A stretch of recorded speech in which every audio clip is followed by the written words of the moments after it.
नमस्कार, बहुत स्वागत है आप सभी का। मैं आपके साथ प्रियंका राय। मारो राजस्थान में सबसे पहले बात करौली की, जिस पर सियासत चरम पर है और बीजेपी प्रदेश सरकार को घेरने का कोई मौका नहीं छोड़ रही है। फिर बात होगी डॉन के सियासी कनेक्शन की, साथ ही बात होगी महंगाई के खिलाफ हल्ला बोल की, जिसको लेकर जयपुर में कांग्रेस दिग्गजों ने केंद्र को जमकर घेरा। इसके अलावा बात करेंगे बीजेपी के यूपी मॉडल की और बुलेटिन की शुरुआत करेंगे बड़ी खबर से। कोटा से बड़ी खबर। कोटा बीकानेर के बाद अब अजमेर भी अलर्ट मोड पर है। आगामी 1 महीने तक अजमेर में प्रतिबंध रहेगा। धार्मिक प्रतीक चिन्हों को सरकारी भवनों पर लगाने पर प्रतिबंध लगा दिया गया है। आदेश में किसी भी धार्मिक पर्व का नाम नहीं लिया गया। एहतियात के तौर पर कलेक्टर ने पूरे जिले में रोक लगाई है। अजमेर में भी तुगलकी फरमान जारी हो गया है। देवनानी की ओर से ये बयान सामने आए हैं और सहयोगी अभिजीत इस वक्त हमारे साथ ज्यादा जानकारी के साथ जुड़ चुके हैं। अभिजीत, क्या कुछ जानकारी? कुछ देर पहले कलेक्टर अंशदीप ने 2 अलग अलग आदेश जारी करते हुए धारा 144 के तहत जो शक्तियां जिला मजिस्ट्रेट के अधीन होती हैं उसका इस्तेमाल करते हुए आगामी दिनों के लिए जो धार्मिक पर्व आने वाले हैं उनके मद्देनजर 2 तरह के आदेश निकाले, जिसमें पहले आदेश में कहा गया है कि जितनी भी सरकारी बिल्डिंगें हैं, बोर्ड है, निगमों की जो बिल्डिंग्स हैं, इनके ऊपर धार्मिक प्रतीक चिन्ह के झंडे, बैनर नहीं लगाए जाएंगे। इन पर पूर्णतः रोक रहेगी और ये पूरे जिले में तत्काल प्रभाव से आदेश लागू भी कर दिए गए हैं। इसके साथ साथ एक और आदेश जारी किया जिसमें कहा गया है कि जो तेज ध्वनि वाले डीजे साउंड सिस्टम हैं उन पर भी रोक रहेगी। ये 2 आदेश हैं। हालांकि उन्होंने कलेक्टर ने अपने आदेश में किसी भी धार्मिक पर्व का नाम लेते हुए स्पेसिफिक नहीं किया है, लेकिन ये दोनों आदेशों के पीछे उन्होंने एसपी अजमेर की जो रिपोर्ट उनको मिली है जिसमें कानून व्यवस्था और सांप्रदायिक सौहार्द के लिए बनाए रखने के लिए इस तरह के आदेशों को लागू करने को जरूरी समझा गया है। इसके ठीक है अभिजीत, किसी भी धर्म का नाम नहीं लिया गया है, लेकिन कुछ ही समय में रामनवमी और महावीर जयंती का पर्व आने वाला है, तो इस फैसले को किस तरीके से देखा जाए? देखिए, इसमें कोई 2 राय नहीं है कि आने वाले दिनों में रामनवमी का पर्व आने वाला है, महावीर जयंती का जुलूस निकलेगा। अजमेर चूंकि सांप्रदायिक सौहार्द की नगरी है और खासतौर से महावीर जयंती का जो जुलूस निकलता है वो ख्वाजा गरीब नवाज की दरगाह के सामने से होता हुआ निकलता है और इस दौरान गंगा जमुनी संस्कृति भी नजर आती है। लेकिन हालिया दिनों में प्रदेश के कुछ ठीक है, आपके साथ बातचीत करेंगे इस वक्त बीजेपी विधायक वासुदेव देवनानी हमारे साथ जुड़ चुके हैं। स्वागत है सर आपका न्यूज 18 राजस्थान पर। सर, ये जो अजमेर के लिए फरमान जारी किया गया है उसको आप किस तरीके से देखते हैं? मैं देख रहा हूँ कि कांग्रेस सरकार राजस्थान में इस समय तुष्टीकरण की पराकाष्ठाएं क्रॉस करती जा रही हैं। पहले उन्होंने कोटा में 144 लगाई, फिर बीकानेर में लगाई, फिर कल परसों उन्होंने जोधपुर डिस्कॉम ने इस रोजे के दौरान उनकी बिजली न जाए उनके घरों के अल्पसंख्यकों के क्षेत्र की, वो जारी किया। और अब आज उन्होंने अजमेर के कलेक्टर ने जिस प्रकार से निर्देश जारी किया है कि हम किसी प्रकार के धार्मिक प्रतीकों का उपयोग नहीं करेंगे, प्रयोग नहीं करेंगे, प्रदर्शन नहीं करेंगे, तो महावीर जयंती, साथ में रामनवमी, साथ में अम्बेडकर जयंती, इस प्रकार के बड़े कार्यक्रम आ रहे हैं जिसमें अजमेर की धरती पर विशाल शोभा यात्राएं निकलती हैं। शोभा यात्राओं में चौराहे भी सजाए जाते हैं, उनके प्रतीक भी हम हमारे साथ लेके चलते हैं। महावीर जयंती का तो संदेश ही अहिंसा परमो धर्म है। उस प्रकार से यह कलेक्टर द्वारा जारी करना मैं समझता तुगलकी फरमान है। ये केवल पता नहीं किसको खुश रखना चाह रहे हैं, हिंदुओं की धार्मिक भावनाओं की अनदेखी कर रहे हैं, उनकी भावनाओं को निश्चित रूप से वह एक तरह से ठेस पहुंचा रहे हैं। मैं सोचता हूँ कलेक्टर को तुरंत इस प्रकार के आदेश वापस लेने चाहिए। अब जब से सुना है तब उनमें आक्रोश व्यक्त किया है। ये कानून व्यवस्था तो बनाए नहीं रख सकते, अपनी असफलता छिपाने के लिए इस प्रकार के फरमान जो जारी कर रहे हैं, इससे निश्चित रूप से समाज में एक प्रकार का वैमनस्यता उत्पन्न होगी। अजमेर सामाजिक समरसता की नगरी है, उसकी समरसता को ये बिगाड़ने पर आमादा लगते हैं। वासुदेव जी, आपने बताया कि बीजेपी इस फैसले से आक्रोशित है, तो क्या बीजेपी इसे लेकर विरोध भी करेगी? विरोध करो ना, बीजेपी के विधायक होने के नाते मेरे क्षेत्र है अजमेर, तो हम लोग सब विरोध कर ही रहे हैं। अपने लोकतांत्रिक ढंग से हमने अपनी बात, मैंने कलेक्टर से अपनी नाराजगी भी व्यक्त कर दी, कलेक्टर से बात भी कर ली। उन्होंने इस पे कहा कि मैं इस पे विचार करता हूँ आपके बातों पर एसपी के साथ मिलकर के, तो लेट देम थिंक। नहीं करेंगे तो जो बीजेपी को अपने विपक्षी दल होने के नाते और हमारे जो लोकतांत्रिक पद्धति है उसे हमारी ठीक बात है रखेंगे, वासुदेव जी, रखेंगे। बहुत शुक्रिया आपका न्यूज 18 राजस्थान के साथ जुड़ने के लिए।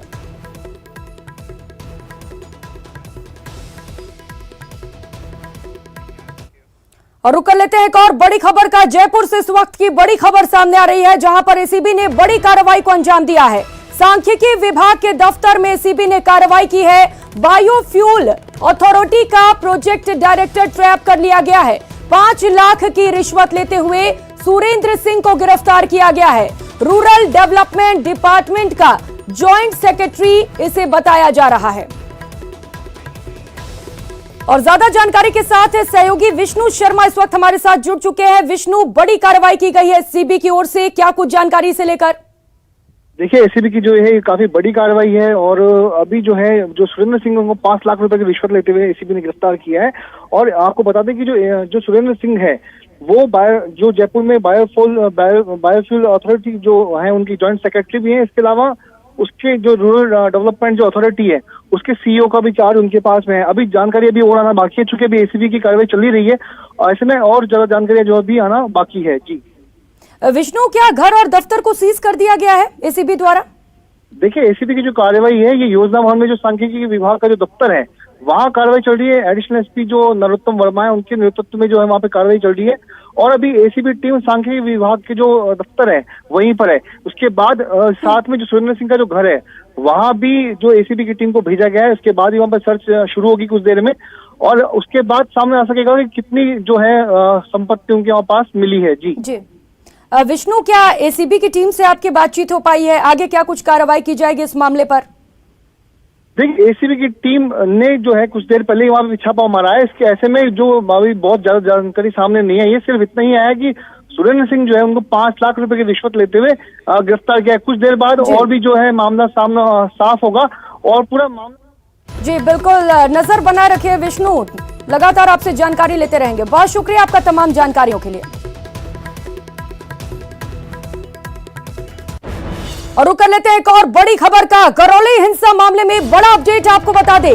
कर्फ्यू में कल 3 घंटे की ढील दी जाएगी। सुबह 9 बजे से लेकर 12 बजे तक ढील रहेगी। 10 अप्रैल तक कर्फ्यू जारी रहेगा। 12 अप्रैल तक धारा 144 लागू रहेगा। इंटरनेट सेवा पर भी प्रतिबंध जारी रहेगा। हिंसा मामले में अब तक 22 आरोपी गिरफ्तार हो चुके हैं। 20 आरोपी 18 अप्रैल तक न्यायिक हिरासत में भेज दिए गए हैं। वहीं 2 आरोपी 2 दिन के पुलिस रिमांड पर चल रहे हैं। तो बड़ी खबर आपको बता रहे हैं, कर्फ्यू जारी रहेगा और कर्फ्यू को लेकर बड़ी खबर, कल 3 घंटे की छूट दी जाएगी तो लोग जरूरी सामान खरीद सके। इसे देखते हुए प्रशासन की ओर से यह बड़ा फैसला लिया गया है। बता दें कि आज 2 घंटे की छूट दी गई थी और इसे बढ़ाकर कल 3 घंटे करने का फैसला लिया गया है। तो 10 अप्रैल तक कर्फ्यू जारी रहेगा। इस बीच ये बड़ी खबर सामने आ रही है, 12 अप्रैल तक धारा 144 भी लागू रहेगी। तो 3 घंटे की कल छूट दी जाएगी जिससे लोग अपने जरूरी सामान बाहर निकलकर खरीद सकें। बड़ी खबर आपको बता रहे हैं, करौली हिंसा को लेकर लगातार करौली में कर्फ्यू लगा हुआ है। इस बीच ये बड़ी खबर निकलकर सामने आ रही है, जहां आज महज 2 घंटे की छूट दी गई थी, वहीं कल इसे बढ़ाकर 3 घंटे कर दिया गया है। सुबह 9 बजे से 12 बजे तक आप घरों से बाहर निकलकर जरूरी सामान खरीद सकते हैं। वहीं आपको बड़ी जानकारी दे दे, 10 अप्रैल तक कर्फ्यू जारी रहेगा। ज्यादा जानकारी के साथ करौली से सहयोगी धर्मेंद्र शर्मा इस वक्त हमारे साथ जुड़ चुके हैं। धर्मेंद्र, कल कर्फ्यू में 3 घंटे की छूट दी जाएगी, कितनी सहूलियत मिल पाएगी लोगों को इस छूट से? देखिए प्रियंका, जिस तरह से आज जब 2 घंटे की छूट दी गई तो लोगों को जो रोजमर्रा की चीजों के लिए रोज तरसना पड़ रहा था, उससे थोड़ी सी राहत मिली, दूध सब्जी मिली। इसी प्रकार जैसे ये समय सीमा कल 1 घंटे और बढ़ाई गई है, तो सुबह 9 से 12 बजे तक जो समय सीमा बढ़ाई गई है छूट की, उससे लोगों को काफी राहत मिलेगी। जो लोग दूध सब्जी, राशन, गैस सिलेंडर आदि के लिए तरस रहे थे, उन्हें अब वो चीजें समय सुविधाएं मिलेगी। साथ ही लोगों को जो परेशानियां आ रही थी, नवरात्रि और रोजे का समय है, रमजान का समय है, तो जो लोग परेशानी झेल रहे थे उससे निजात मिलेगी। साथ ही जब कर्फ्यू में ढील जैसे जैसे बढ़ेगी तो लोगों का विश्वास बढ़ेगा और जो शांति बहाली के जो प्रयास है और जो जिंदगी की गाड़ी जो पटरी पर लौटाने के प्रयास है, उनमें भी मदद मिलेगी। जी प्रियंका। जी धर्मेंद्र, चूंकि कर्फ्यू में जो छूट है उसका वक्त बढ़ाया जा रहा है, तो पुलिस प्रशासन की ओर से क्या कुछ तैयारी है धर्मेंद्र, जिससे कि शांति बहाल रहे?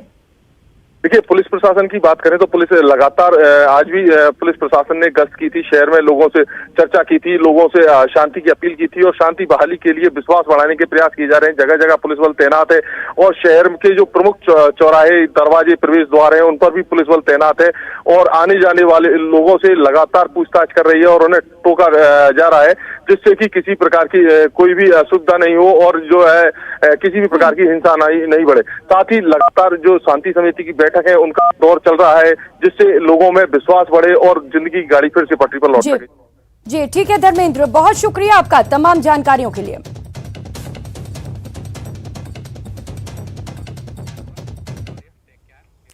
और अब बात करौली पर पॉलिटिक्स हाई की। करौली हिंसा पर प्रदेश का सियासी पारा चरम पर है। करौली घटना का जायजा के बाद उपनेता प्रतिपक्ष राजेंद्र राठौड़ ने आज प्रदेश सरकार पर तीखे प्रहार किए। उन्होंने कहा कि कांग्रेस मामले में तुष्टीकरण की नीति अपना रही है, लेकिन बीजेपी कांग्रेस की तुष्टीकरण नीति में प्रदेश की जनता को पिसने नहीं देगी। साथ ही उन्होंने प्रदेश सरकार पर जमकर हमला बोला। उन्होंने कहा न्यायिक जांच की जाए। होती तो आप देखिए, घटना का आज 6वां दिन है। घटना में दर्जनों लोग घायल हैं, दर्जनों से ज्यादा दुकानें जली है, 3 दर्जन से ज्यादा वाहन तोड़े गए हैं, फूके गए हैं। एक एफआईआर मात्र अब तक जब मैं आपसे बात कर रहा हूं, सिर्फ एक एफआईआर दर्ज है। लोग कागज लिए एफआईआर दर्ज कराने के लिए खड़े थे।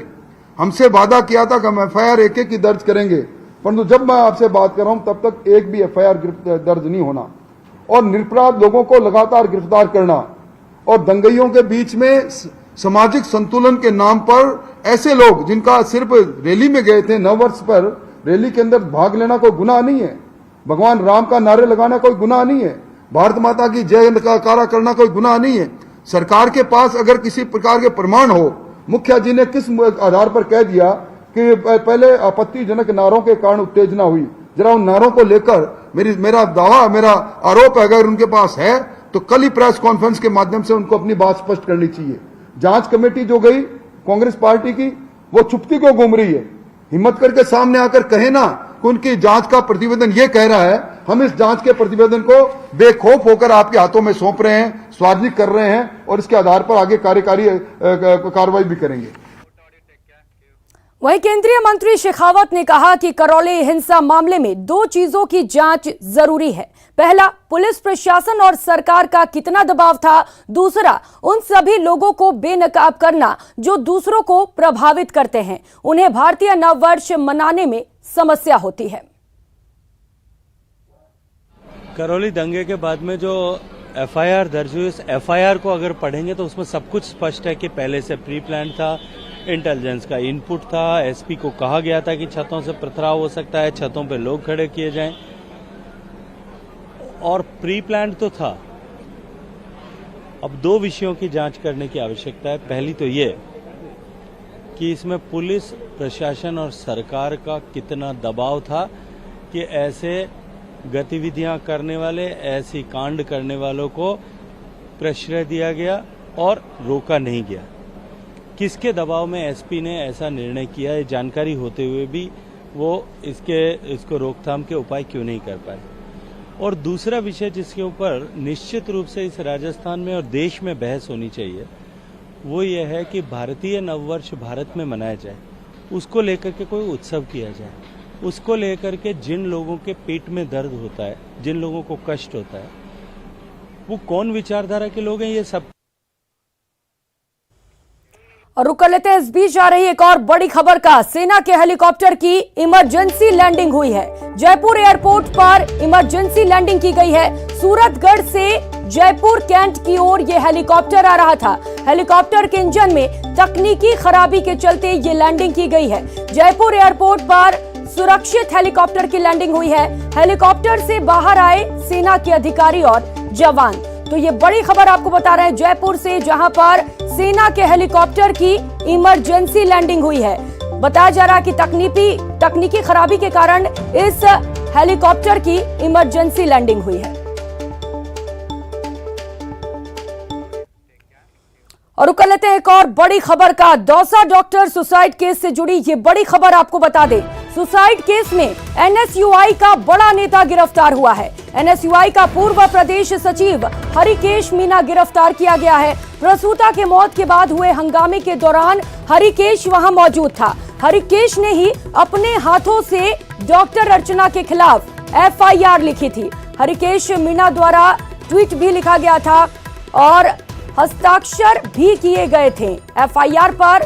जो प्रसूता के खिलाफ, प्रसूता जो डॉक्टर सुसाइड किए उसके खिलाफ जो एफआईआर लिखे गए थे उस पर इसने हस्ताक्षर भी किए थे। पति लालू राम ने सुसाइड केस में हरकेश शाहपुरा की छठी गिरफ्तारी है। तो सुसाइड केस का मुख्य आरोपी बाल्या जोशी अब भी फरार है, जिसकी लगातार तलाश की जा रही है।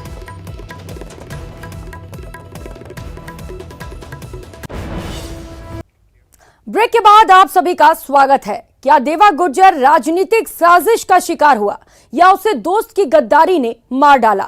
मरुधरा को हिलाकर रखने वाले इस हाई प्रोफाइल मर्डर केस में एक कांग्रेस नेता का नाम आने और उसके विधायक से कनेक्शन के बाद मामला सियासी रूप अख्तियार कर रहा है। देवा मर्डर में क्या है नया खुलासा? चित्तौड़गढ़ से देखिए सुभाष चंद्र बैरागी की ये खास रिपोर्ट। देवा गुर्जर मर्डर का राजनीतिक कनेक्शन, कांग्रेस नेता का नाम, विधायक से जुड़े तार। जिस देवा गुर्जर के दोस्त बाबूलाल गुर्जर पर हत्या का आरोप है उसके खिलाफ एक प्रकरण दर्ज होता है और उसमें कोई बड़ी कार्रवाई नहीं होती। वहीं इस मामले में जुड़ा दूसरा बड़ा आरोपी बलराम उर्फ बबलू जाट कांग्रेस के डिजिटल अभियान का प्रभारी बना दिया जाता है, जिसमें राजेंद्र सिंह विदुड़ी विधायक राजस्थान विधानसभा बेगू क्षेत्र की सहमति होने की बात सामने आती है। देवा गुर्जर की हत्या और हत्या में शामिल एक आरोपी बलराम उर्फ बबलू जाट के सियासी कनेक्शन ने इस हाई प्रोफाइल मर्डर को नया मोड़ दे दिया है। आरोपी बलराम का कनेक्शन विधायक राजेंद्र सिंह विदुड़ी से जुड़ने के बाद कई सवाल उठने लगे हैं।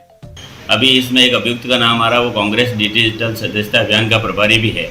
तो इसमें कहीं न कहीं मुझे लगता है कि राजनीतिक संरक्षण प्राप्त है, इसीलिए ये गैंगवार हुआ और देवा गुर्जर की हत्या हो गई। आरोप है कि शायद राजनीतिक कारणों और बहुत तेज गति से अपराध की दुनिया में अपनी पहचान बनाने के कारण देवा गुर्जर की हत्या हुई। तो 26 मार्च को देवा की ओर से दर्ज शिकायत के बाद भी पुलिस का ज्यादा तवज्जो नहीं देना भी सवालों के घेरे में है। तो रावत बादशाह का इतिहास ऐसा कभी नहीं रहा, लेकिन जब से कांग्रेस की सरकार बनी वहाँ अराजकता, इस तरफ तो गोलियां चल रही थी और पुलिस लोगों के अतिक्रमण हटाने में लगी हुई है। तो कहीं न कहीं पुलिस राजनीतिक एजेंट के रूप में काम कर रही है। पुलिस ने उन मामले में छोटी धाराओं में प्रकरण दर्ज करते हुए लोगों को लाभ दिया और उसके बाद 26 मार्च को आरके पुरम थाने में देवा गुर्जर ने अपनी एक शिकायत पेश की थी, जिसमें उसने आरोप लगाया था कि उसे धमकाया जा रहा है, उससे पैसों की मांग की जा रही है। लेकिन खुद डाउन होने के कारण पुलिस ने उसकी शिकायत को गंभीरता से नहीं लिया और ऐसे में शिकायत देने के महज 8 दिन बाद देवा गुर्जर की हत्या हो जाती है। कुछ हथियारबंद लोग सैलून पर बैठे देवा पर हमला करते हैं। चित्तौड़गढ़ के एक छोटे से गांव बोरावास से निकला देवा गुर्जर अपने कारनामों के दम पर एक ओर जहां सोशल मीडिया में हीरो बना, वहीं दूसरी ओर अपराध की दुनिया में भी नामचीन होता गया। उसकी हत्या और उसके बाद मामले के आरोपियों के नाम राजनीति से जुड़ने के बाद देवा की कहानी किसी फिल्मी कहानी से कम नहीं लग रही। धीरे धीरे उन मुकदमों की संख्या बढ़कर 15 हो गई और उसे आरके पुरम थाने का हिस्ट्री सीटर घोषित कर दिया गया। और जैसे जैसे वो हिस्ट्री सीटर बना, उसके साथ ही उसके अपराध के कारनामे भी और बढ़ने लगे और अपराध के कारनामों के बढ़ने के साथ ही वो सोशल मीडिया पर भी एक्टिव हो गया। लगभग हर सोशल मीडिया अकाउंट पर देवा गुर्जर को देखा जा सकता था। इंस्टाग्राम, फेसबुक और तमाम तरह के सोशल मीडिया अकाउंट वो संचालित करता था। रॉबिनहुड की छवि वाले देवा गुर्जर की लोकप्रियता का अंदाजा इस बात से लगाया जा सकता है कि उसके सोशल मीडिया अकाउंट के 2 लाख से ज्यादा फॉलोवर थे और यही कारण रहा कि उसकी हत्या के बाद काफी वक्त तक समर्थकों ने हंगामा किया। छोटी मोटी वसूली से शुरुआत करने वाला बोरावास का रहने वाला देवा गुर्जर देखते ही देखते सोशल मीडिया पर छा गया और एक बड़े डॉन के रूप में उसने अपनी पहचान बना ली। हालांकि डॉन देवा गुजर की जो हत्या हुई है उसे लेकर तमाम तरह के कयास लगाए जा रहे हैं, लेकिन जिस तरह की तस्वीर सामने आई है प्रारंभिक तौर पर उसे साफ ये कहा जा सकता है कि डॉन देवा गुजर महज कुछ सालों में अपने रसूख और अपने भय के दम पर सोशल मीडिया में छाने के बाद अपराध की दुनिया का बादशाह बन गया था। देवा गुजर मर्डर केस की जांच एसआईटी को सौंप दी गई है। हालांकि इस केस में शामिल रहे अपराधियों से जुड़े खुलासे इस हत्याकांड में सियासत और अपराध के स्याह गठजोड़ की ओर इशारा कर रहे हैं। उसके कारनामों और उसके द्वारा किए जा रहे कृत्यों को सोशल मीडिया पर वो लगातार फेमस कर सके। यूट्यूब पर उसके 2 लाख से अधिक फॉलोअर्स होना इस बात को साबित करते हैं कि कहीं न कहीं अपराध की दुनिया का ये बादशाह धीरे धीरे अपने कारनामों की वजह से यूथ में भी लोकप्रिय हो गया। कैमरा पर्सन मोहित के साथ सुभाष बैरागी, न्यूज़ 18 चित्तौड़गढ़। और यहाँ वक्त तो चला एक छोटे से ब्रेक का। बुलेटिन में आगे देखिए।